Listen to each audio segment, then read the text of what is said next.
Well, well then. Oh my. Welcome, sprites.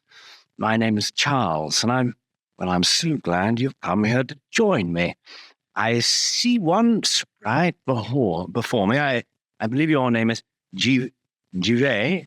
Perhaps you're French. Wonderful.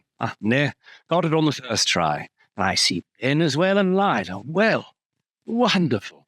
Now, as you may have noticed, this recital is going to have some technological visualization. It's not going to be your standard holiday reading. Oh, Aunt Athena, you're here. We're not related by blood, of course. He's more of a god aunt. And in any case, the engineers at Agile Lens, and Agile it is, explained to me, and I didn't understand a word of it, frankly, but from what I gathered, tonight's visualization will be, a kind of stereoscopic, as in the stereoscope. There were many three-dimensional interpretations of my work, and, well, the ghost effects were quite extraordinary. And, of course, the magic lantern of my youth. Yes, I used to love the hand-painted slides and the live storytelling. Really, it was quite an inspiration. Well, I'm happy to say tonight's performance is a kind of stereoscopic magic lantern show. Oh, hello there, lady. Lady what? You're incognito, I see. Well, I will blow your cover. And the aristocracy does like to come to my readings, but it's not good for them to be seen, you see. Excuse me, Juvet, I'm coming through. I don't mind walking through you as long as you don't mind. So, all right. Now, before we begin this kind of stereoscopic magic lantern show, which through the astral plane you've all come here to join, we must, before we begin our story this evening, learn the emergency procedure. And for that, our projectionist, Mr. Moran, I've been told, is standing by. Mr. Moran, are you there? Yes, Charles, can you hear me? I can indeed, yes. Describe to our wonderful attendees their emergency procedure, because I'm sure I've forgotten it completely. Certainly. Welcome, everyone. We're delighted to have you at this afternoon's reading of A Christmas Carol. While we do not anticipate any technical issues, if at any time you disconnect or you notice that everything has frozen or perhaps a transition has not fully occurred, just know that you can always back out of your application and restart, and you should be picked up.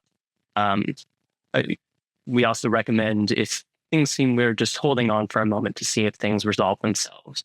If you have any questions or need to reach us for support, you can reach out to us through the Discord server, either the Agile Lens Discord server or the XR Live Discord server. And we are also available over email. I think that's it, Charles. I'll pass it back to you to get us started. Oh, thank you, Mr. Moran. I understand completely. I really didn't understand the word, and I hope you did. Now, you do have a slightly expanded capacity to watch this evening's show as a sprite.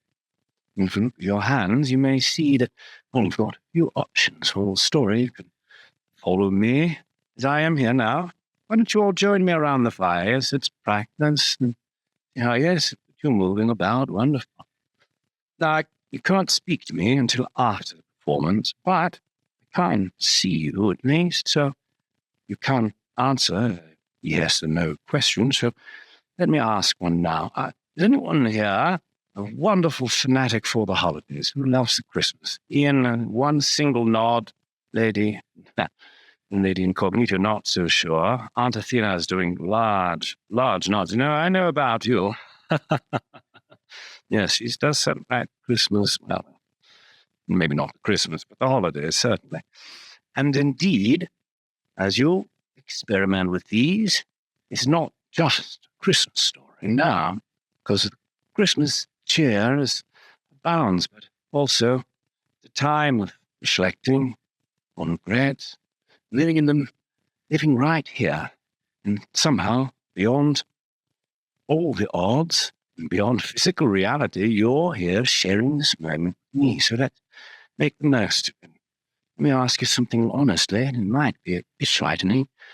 Does anyone here believe in ghosts? Or perhaps they're just new on me. Yes, oh my goodness, Aunt Athena, yes, I know, a bit of a spiritualist. I've heard about you, your reputation can precede you. Anyone else? Maybe no one quite a skeptic, but they're not sure. Ian, yes, you as well. That's not necessarily something everyone wants to talk about all the time. Visions of the other side. Perhaps they're just, excuse me, Aunt Athena, I'm going to... Oh, got a little chill there. It's not something everyone wants to share because it can be, well, like I said, rather frightening. But Christmas time can be a time for, well, perhaps the frightening and can make the sweetness of the present moment all the sweeter. And with that, if everyone knows what you're supposed to do, you may jump out, but we'll wait for you to come back. Everyone's ready? Let me see you nod. Yes? All right, then. Without further ado, we have a new one, straggler by the fire. Yes, join us. It's OJ. Yes, wonderful. I could use it. Oh, DJ, sorry, you were making me thirsty. Without further ado, DJ, our straggler, Aunt Athena, Lady Incognito, just plain Ian. I'll see you down there. Not everyone needs to participate. If you just want to watch, it's acceptable. Well, without further ado, let's begin. Now, Marley was dead. Just to begin with. This must be distinctly understood, or nothing wonderful can come of the story I'm about to relate. Now, Scrooge never painted out old Marley's name. There it stood for years afterwards above the warehouse door. Scrooge Marley. But he was a tight-fisted hand at the grindstone, Scrooge. No wind that blew was bitterer than he. Nobody ever stopped him in the street to say with a gladsome look, "Oh, my dear Scrooge, how are you? When will you come to see me? Yeah. Oh, my. What did Scrooge care, Givet? That was the very thing he liked, to edge his way along the crowded paths of life, warning all human sympathy to keep its distance. Well, to begin traditionally, once upon a time, of all the good days of the year, on Christmas Eve, old Scrooge sat busy in his counting house. Now, the door was open that he might keep an eye upon his clerk, who in the next cell beyond was copying letters. Now, Scrooge had a very small fire, but the clerk's fire was so very much smaller that it looked like one coal. Yeah. A Merry Christmas, Uncle, God save you. Now, this was the voice of Scrooge's nephew, who came upon him so quickly that this was the first intimation he had of his approach. Sorry, didn't mean to surprise you, but that's certainly how he felt in the moment. Yes. Yes. Humbug. Christmas a humbug? Uncle, surely you don't mean that. I do. What right have you to be merry? You're poor enough. Well, come then. What right have you to be dismal? You're rich enough. If I could work my will, then every idiot who goes about with a Merry Christmas on his lips should be boiled, his own pudding buried, the stake of holly through his heart. Keep Christmas in your own way, and let me keep it in mine. Keep it? But you don't keep it. Let me leave it alone then. Much good may it do you. Oh, no. Don't be angry, Uncle. Uncle, come. Dine with us tomorrow. I want nothing from you. I ask nothing of you. Why cannot we be friends? Good afternoon. Well, it saddens me with all my heart to find you so resolute, but I'll keep my Christmas humor till the last. So, Merry Christmas, Uncle. Good afternoon. And a Happy New Year. Good afternoon. Oh, Merry Christmas, Bob. Merry Christmas to you, good sir. There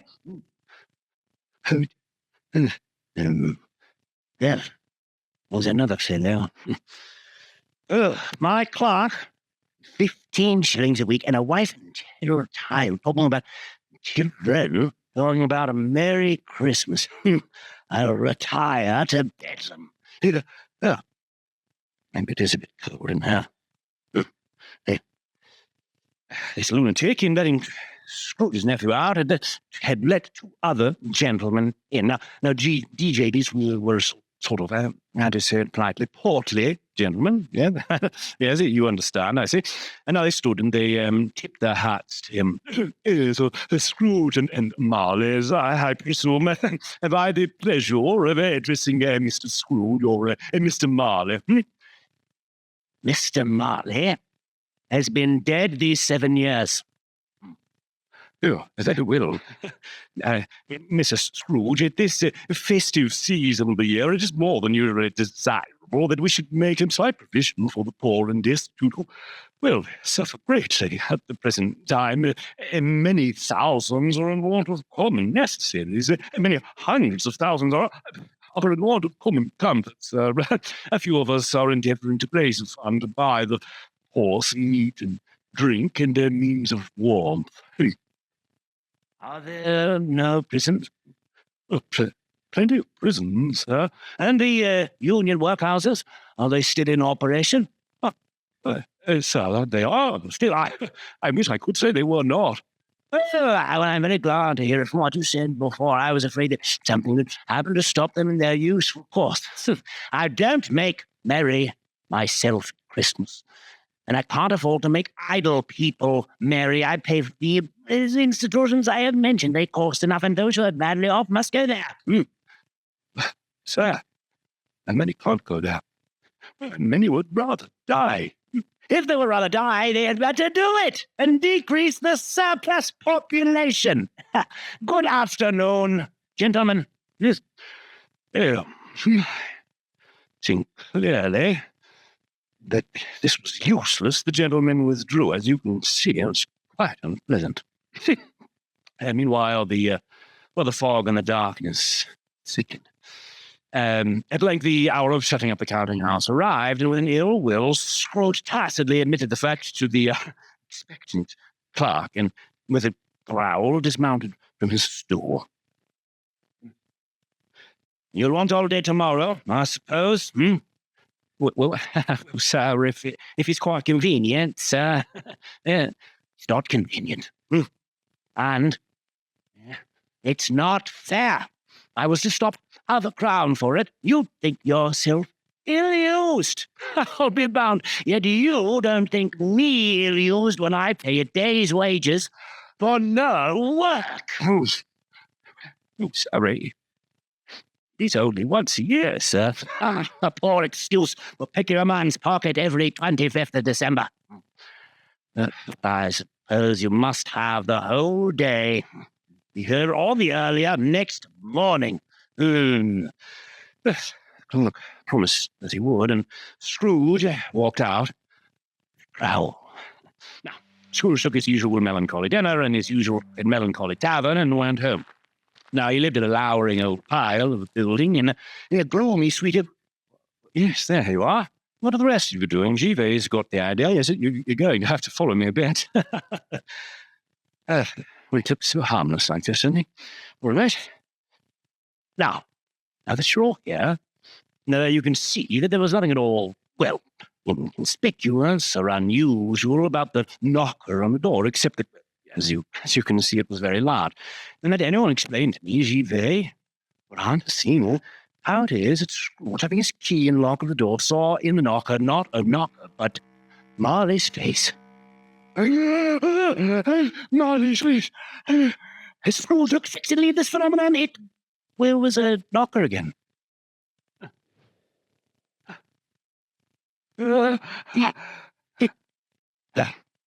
Pooh. Well, Scrooge was, he was not a man to be frightened by echoes, certainly, but he walked through his rooms just to make sure that all was right. And nobody under the bed, and there's nobody behind the chair, nobody on his dressing gown, which, well, to be fair, Ian, it was hanging up, as you can see, in a very suspicious attitude against the wall. But then it was when his glance happened to rest upon the bell. It was a disused bell hung in the corner of the room, but it was with a exceeding sense of growing dread that he watched this bell begin to swing, and so it rang out loudly, succeeded by a loud clanking noise deep down below, as if someone were dragging the heavy chains over the casks in the wine merchant's cellar. Oh, it's humbug still. I won't believe it. Oh,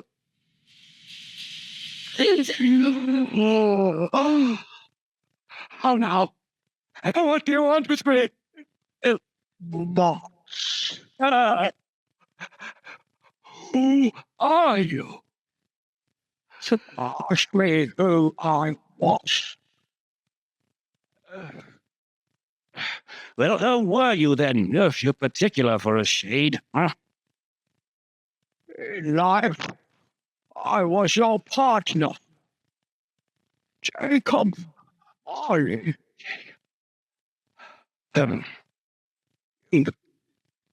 Don't believe me. I don't. Why do you doubt your senses? Because the slightest order of the stomach makes them cheats. You appear a bit of undigested beef. There's a crumb of cheese, a fragment of an underdone potato. There's more of gravy than of grave about you, whenever you are. Dreadful apparition! Mercy! Why do you trouble me? Man of the worldly might, do you believe in me or not? I do. I must. Say, you are fettered. You're fettered. Tell me why. I wear the chains I've forged in life. I made it link by link and yard by yard. I girded it on of my own free will, and of my own free will I wore it. Would you know the weight and length of the strong coil you bear yourselves? It is a ponderous chain. Jacob Marley, tell me more. Well, speak comfort to me, Jacob. I am here tonight to warn you that you have yet a chance and hope of escaping my fate. A chance and hope of my procuring Ebenezer. You always were a good friend to me. Look, thank you. But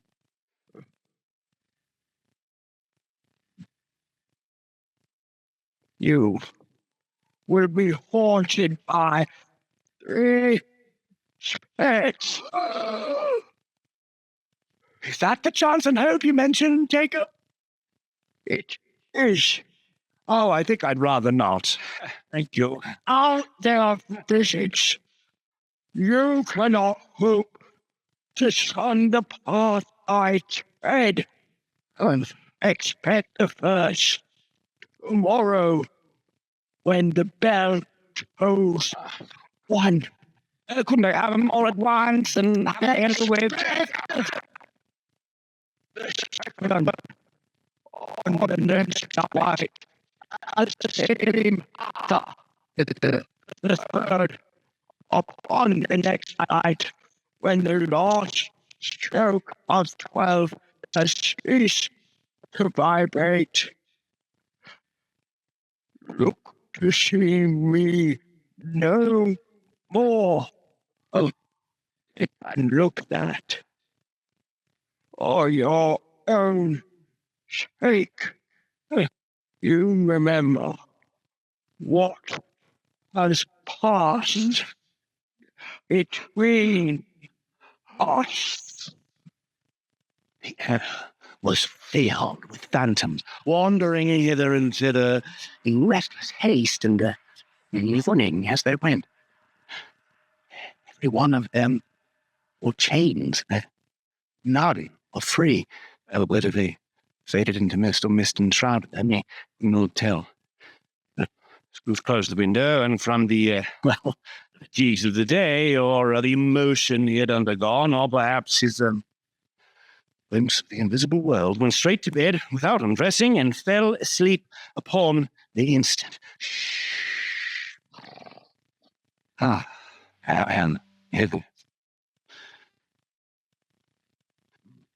they wore chains. It's disconcerting, isn't it, Aunt Theme? There was nothing about that in my theosophy reading, I tell you. All right, well, we have just a few short seconds before we begin the next chapter, and I'd like to take a moment to remember what water tastes like. Delicious. All right.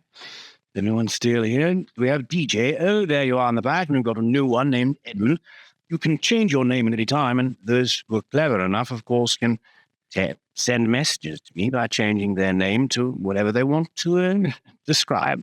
Now, let's carry on, shall we? Now, when Scrooge awoke, it was dark. He was endeavoring to pierce the darkness when the neighboring chimes of a church struck. 12. Then the ghost had warned him of a visitation when the bell tolled 1. He resolved to lie awake, and fell upon his listening ear with a deep, dark, hollow, melancholy 1. Well, no. Light flashed up in the room upon the instant, and the curtains of his bed were drawn aside. Scrooge, waking up suddenly, looked to see the unearthly visitor who drew them. Well, as close to it as I... Actually, I'm a little too close. I'm kind of intruding on my own story. I'm just going to stand over here. You've got the idea. Observe. Don't interfere. Hi. So are you the spectre whose coming was so foretold to me? I am. Who and what are you? I am the ghost of Christmas past. And long past? No, you're past. Well, what business brings you here? Your welfare. Oh, well, I'm very much obliged. We can't help thinking that a light of unbroken rest would have been more conducive to that end. Your reclamation, then. Take heed. Rise and work with me.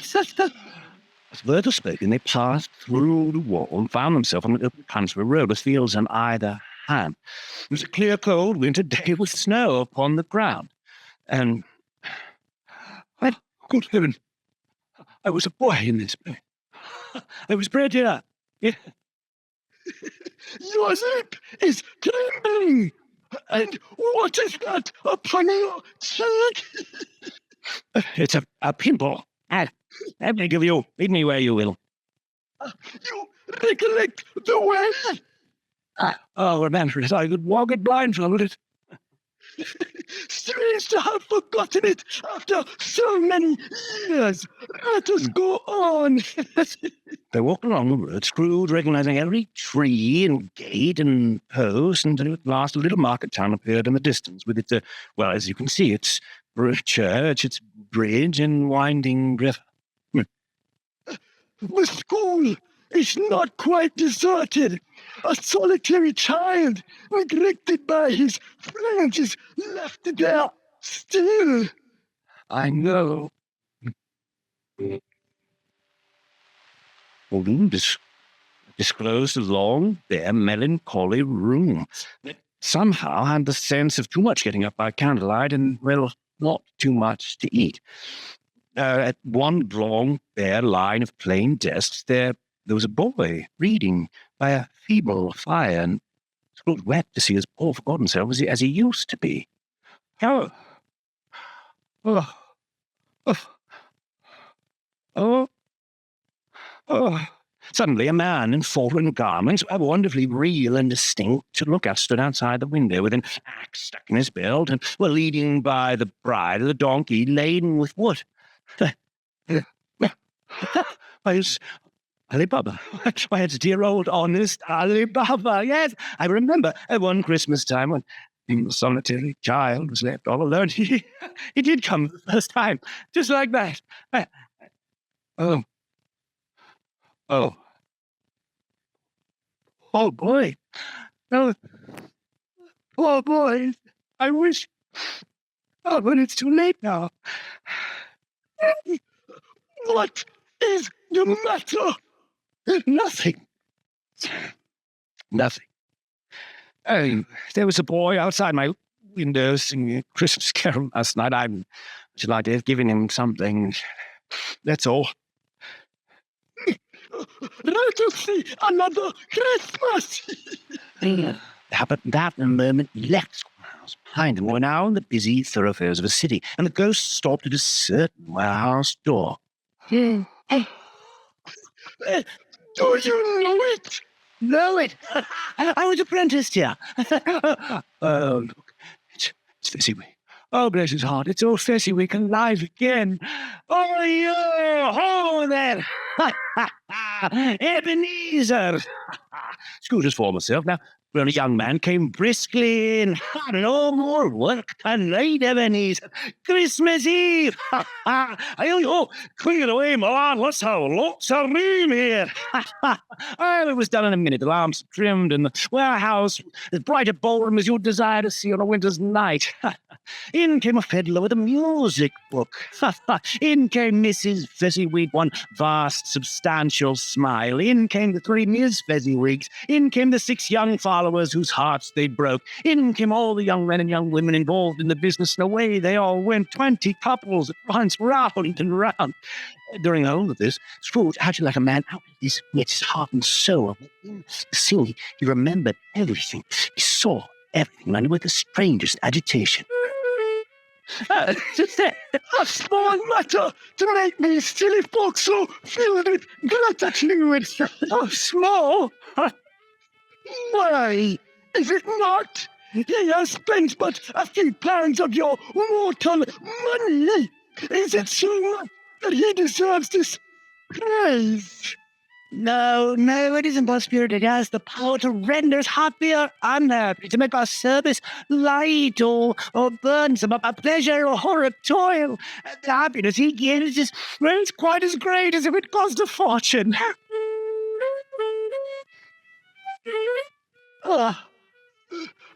What is the matter? Nothing particular. I should like to be able to say a word or two to my clerk just now, that's all. My time grew short. Quick. This produced an immediate effect, for again, Scrooge saw himself. Now, he was older now, a man at the prime of life. Now, his face had not the harsh lines of later years, but it had begun to show the signs of care and avarice. Beside him, there was a fair young girl, in whose eyes there were tears. Now, Antithina, I am, of course, an author. I'm only an amateur thespian, but I have been taking lessons, so I hope you do appreciate this next one.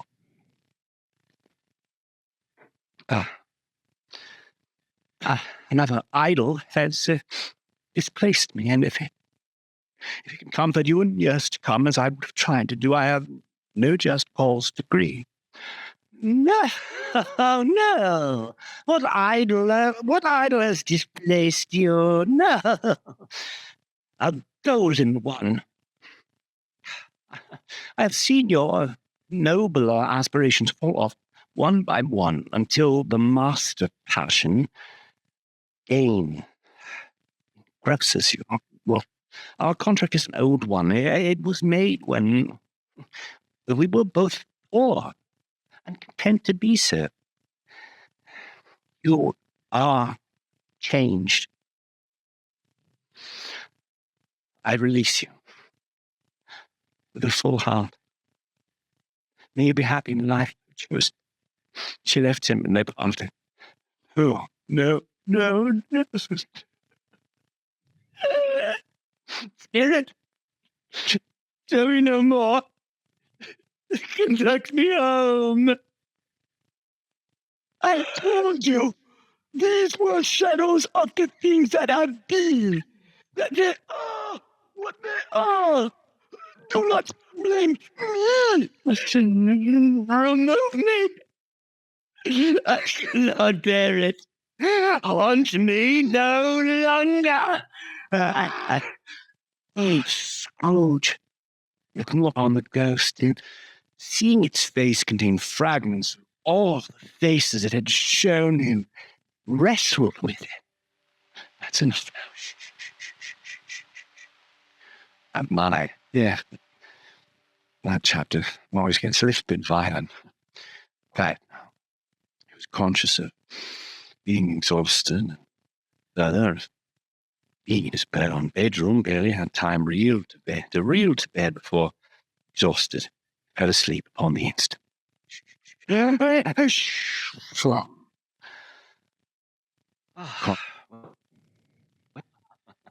think they got a bit emotional. Perhaps a few more memories of hydration. I see the ghost of VR. Oh, that was you then causing our technical problems last night. Well, I forgive you. For one, in the spirit of live performance, of course, it's always meant to be a bit of derivation. All right, Edmund, everyone ready? Let's continue. Awakening in the middle of a prodigiously tough snore, Scrooge felt... Hey, come on. Hey, you're on the clock. Awakening. Hi. In the middle of a prodigiously tough snore, Scrooge felt that he was awakened in the right nick of time. You're darn right he was. For the special purpose of holding a conference with the second messenger dispatched. And then we have to get this story on the road, don't we? And now, seeing that the clock had struck one, no shape appeared, he got up softly in his slippers and shuffled to the door. Shuffle. Right, then stretch your disbelief a little bit, please. All right? Now, it was his own room, of course, there was no doubt about that, but it had undergone a surprising transformation, from every corner of which it was hung with living green, that it looked a perfect grove, from which bright, gleaming berries glistened. Wonderful, there in easy state, sat a jolly giant, glorious to see. Come in and know me better, man. But though Thespian's eyes were clear and kind, he did not like to meet them. I am the ghost of Christmas present. Look upon me. You've never seen the like of me before. Never. Never walked forth with my elder brothers born in these later years? I'm afraid I have not. Have you had many brothers? Hear it? More than 1,800. That's a tremendous family to provide for. Spirit, conduct me where you will. I went forth last night on compulsion, and I learned a lesson, which is working now. But tonight, if you ought to teach me, well, then let me profit by it. Grab my robe. Very well. Scrooge did as he was told, and he found them again in the streets on Christmas morning. Scrooge led them straight to Scrooge's clerk's house, right over there. And on the threshold of the door, the spirit smiled, and look at that, he stopped to bless Bob Cratchit's dwelling. Hey, yeah. Why are we over here?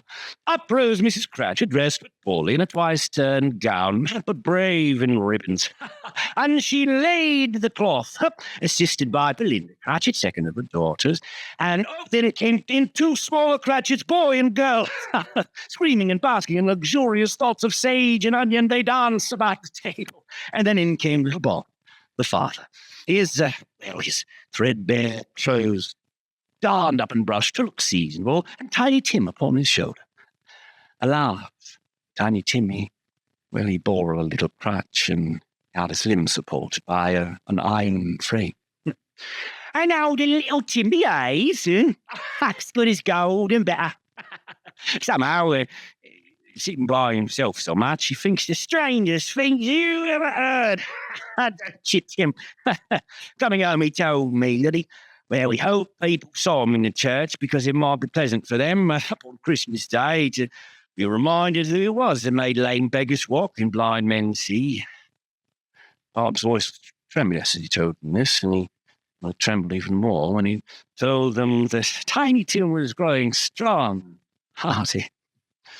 Up rose Mrs. Cratchit to bring in the pudding in half a minute. She entered, flushed, smiling proudly. I thought, a wonderful pudding. Oh, everybody had something to say about it, but nobody said that it was at all small pudding for such a large family. No, it would have been straight heresy to do so. She very quiet. Well, at last, the dinner was all cleared, the cloth was cleared, the hearth was swept, the fire made up, and the whole Cratchit family drew around the hearth. I'll give you Mr. Scrooge, the founder of the feast. The founder of the feast, indeed. I wish I had him here. I'll give him a piece of my mind to feast upon, I would. Children, dear, my dear, Christmas Day, It shall be Christmas Day, I am sure, on which one drinks the health of such an odious, stingy, unfeeling man as Mr. Scrooge.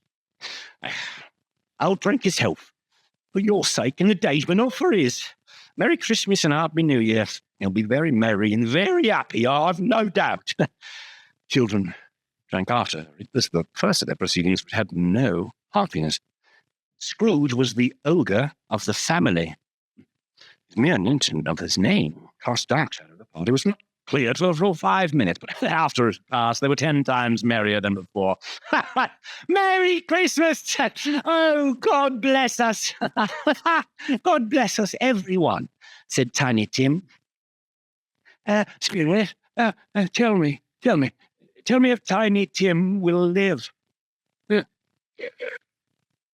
I see a vacant seat in the poor chimney corner, and a crutch without an owner carefully preserved. If these shadows remain unaltered, by the future, the child will die. No, kind spirit said he will be spared. What then? If he be like to die, he had better do it and decrease the surplus population. Oh. Man, if man you be in heart, forbear that wicked cant until you know what the surplus is and where it is. Will you decide what men shall live and what men shall die?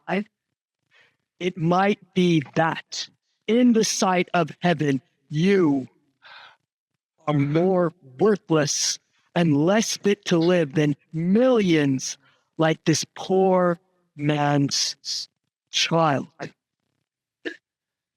Scrooge bent his head before the ghost, rebuked and trembling, cast his eyes upon the ground. But then the spirit and Scrooge were again upon their travels. Well, many homes they visited, and far they went, but always with a happy end. The ghost stood by sickbeds, and they were cheerful. By poverty, and it was rich. In almshouse, in hospital, in jail, in misery's every refuge, the spirit left his blessing.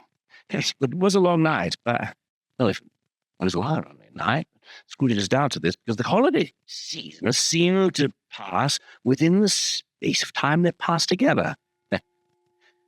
Well, then Scrooge looked about him for a ghost, and saw it not. Casting his eyes skyward, he beheld a solemn phantom, draped and hooded, coming like a mist along the ground towards him.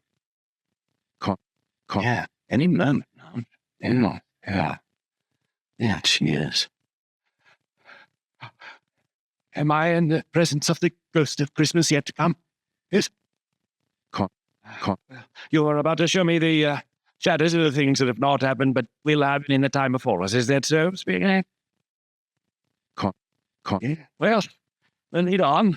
Lead on. The night is waning fast, and it is precious time to me, I know. Lead on, Spirit. Conducted him through several streets until he came upon a little knot of businessmen. No, said a great fat man with a monstrous chin. But I don't know much about it either way. I only know he's dead. And what has he done with his money? I haven't heard, said the great fat man. Well, yawning again. It's likely to be a very cheap funeral. If he hasn't left it to me, that's all I know. It's likely to be very cheap because, upon my life, I don't know of anybody to go to it. But I know those men. Well, Phantom blinded on. It conducted him through a part of town that he had never been in before. There, by a charcoal stove, sitting in amongst the wares he dealt in, was a grey-haired rascal. Scrooge came into the presence of this man just as a woman with a heavy load slunk into the shop. Hey, what odds then, huh? What odds, old Joe? Every person has a right to take care of themselves. He always did. That's true indeed. No man more so. Who's the worse for the loss of a few things like these? Not a dead man, I suppose. And he wanted to keep him when he was alive, and why wasn't he natural in his lifetime? He was. He'd have had someone to look after him when he was struck with death instead of lying, gasping out at his last alone there by himself. Put that bundle, old Joe. Let me know the value of it. What do you call this then? Bed curtains. You don't mean to say that you took them down, rings and all, with him lying there? Yes, I do. He frightened everyone away from him when he was alive. Wasn't frightened of us, the prophetess, when he was dead. I see. The case of this unhappy man might be my life tends that way now. I understand. What is this? Scrooge recoiled in terror, for again the scene had changed, and now he almost touched the bed, a bare uncurtain, and on which, beneath a ragged sheet, there lay something covered. A pale light fell through the window, and on that bed, uncared, unwept, was the body of this man. This is a fearful place. In leaving it, I shan't leave its message. I show you. Let us go. I beseech you. It needs some tenderness connected with the death. The ghost conducted him through streets now familiar to his feet. He came upon the Cratchit's house with the mother and the children sitting around the fire. Quiet. Very quiet. Wouldn't show weak eyes to your father when he comes home from the world. I think he's walked a little slower these last few, but he's with the Tiny Tim upon his shoulder. His father is very light to carry, and his father loved him so much that it was no trouble. There's your father at the door. Bob was cheerful. He spoke pleasantly to the whole family. Oh, it would have done you good to see how green the place is. I wish you could have seen it. Yeah, it would have done you good. But, I promised him that I would walk there on a Sunday. my little child. Oh, my little child. Inspector, something informs me that our parting moment is at hand. I know it, but I know not how. But tell me who that man was that we saw lying dead. Ghost conducted him to the iron gate of the churchyard. Spirit, before I bring that stone to which you point, answer me one question. Are these the shadows? Are these the shadows of the things that will be? Or are they the shadows of the things that may be only? Spirit was silent and as ever. Following the hand, read upon the stone of the neglected grave.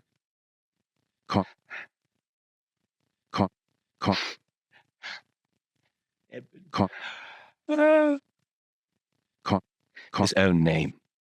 No, Spirit, what? No, why show me this if I am past our hope? Show me yet that I may change these shadows you have shown me by a mountain life. No, I will keep the Christmas in my heart. And then try to keep it all the year. I will live in the past and the present and the future. Tell me I may sponge away the writing on it in stone. In his agony, he pulled the spirit's robe. The ghost repulsed him. In his agony and a last prayer to have his fate reversed, he held up his hands and, seeing a change in the spirit's robe and dress, went down into a bedpost. Yes. Oh, and the bed was his own. The room was his own. Oh, happiest of all, the time before him was his own to make amends in. Yes, the spirits of us all three shall live within me. Oh, Jacob Marley, heaven in the Christmas time be praised for this. I will keep the Christmas and try to live all the year. I will. I'm as merry as a schoolboy. Oh, I'm as light as a feather. Oh, I'm as happy as an angel. There, boy. What day is it today? It's today. Well, why, sir, it's Christmas Day. Oh, it's Christmas Day. Oh, the spirits have done it all with the night. Do you know the poulterers? Yes, the corner. They saw the prize turkey, not the little one, the big one. Yes, they'll then buy it and bring it here. They shan't know. Who sends it? I'll send it to Bob Crouch's house. It's twice the size of Tiny Tim. Oh, there's the turkey. Why, that's much too big to carry to come in town. You must have a cow. Merry Christmas. Oh, the chuckle with which he said this, and the chuckle with which he paid for the turkey, the chuckle with which he recompensed the boy, and the chuckle with which he paid for the cab will only be matched by the chuckle with which he sat down in his chair again and chuckled till he cried. He got within all in his best, and had not gone far when he came across the poultry gentleman who had come in his counting house the day before. No, hello, yes, you, sir, yes. I hope you succeeded yesterday, sir, and it was very kind of you. Oh, and a Merry Christmas to you, sir. Mr. Scrooge? Yes, sir, that is my name, and I think I must beg your pardon, sir. And you have the goodness of... Yes, Mr. Scrooge, are you serious? Not a farthing. There's a great many back payments are included in that, I assure you. Will you do me that favor? Sir, I don't know what to say. I don't say anything. Come and see me. Will you come and see me? I will. Oh, thank you. So bless you 50 times. Oh, thank you. Bless you, sir. Oh, Merry Christmas. Well, in the afternoon, he took his steps towards his nephew's house. It is I, your Uncle Scrooge, have come to dinner. Will you let me in, Fred? No. Who is that? Let him in. Well, it's a mercy he didn't shake his arm off. Oh, he was at home in 5 minutes. Wonderful party, wonderful games, wonderful unanimity, wonderful happiness. Oh, but he was early at the office next morning. Oh, yes, he was. He wanted to catch up Cratchit coming in late, and he did. Oh, yes, he did. He was a full 18 minutes and a half behind his time. His hat was off, and his pen was scrabbling like he was trying to overtake 9 o'clock. Then, what do you mean by coming here at this time of day? Sir, I am behind my time. Yeah. Oh, you are? Good. Oh, I think you are. Step this way, sir, if you please. It's only once a year, sir. I was making rather merry yesterday, sir. Now, you see here, sir, I'm not going to stand for this sort of thing any longer. And therefore, I'm allowed to raise your salary. Oh, Bob, my good fellow, Merry Christmas. A merrier Christmas, Bob, than I have given you for many a year. I will raise your salary and endeavor to assist your struggling family, and we should discuss your affairs this very afternoon over a bowl of smoking Bishop Bon Cratchit. Well, Scrooge was as good as his word. He did it all and infinitely more. And Tiny Tim, who did not die. I know a few of you were worried about that. He was a second father. He became as good a man, as good a friend as the good old city knew. I mean, some people laughed to see the alteration in him. But he let them laugh and readily heeded them, for his own heart laughed, and that was quite enough for him. He had no further encounter with spirits like yourself, Ben, but it was always said of him that he could keep Christmas well as it passed right through his body. And there, as any man alive, possessed the knowledge. And so, as Tiny Tim observed, fondness, everyone.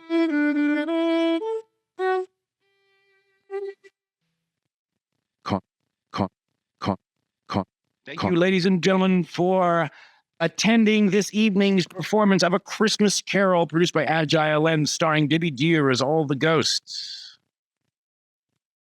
Woohoo! Myself, Ari Tar, as Scrooge, and everyone else. So if you want to speak to us now, you can press the A button at any point. We'd love to hear your voice or any feedback at all. Anything, anyone have any problems, anything you'd like, let us know. Yes, let us know. And once again, thank you so much, Ari Tar, our amazing lead actor here, giving you 1,001 voices, and the whole Agile Lens team for making this happen. Thank you to our amazing audience. If you want to speak, press the A button. We have all. You have to hold down the button. I should have. Brilliant. Goes to VR. Bill, I saw you were late, Jory. Maybe came about halfway through. Good to have you.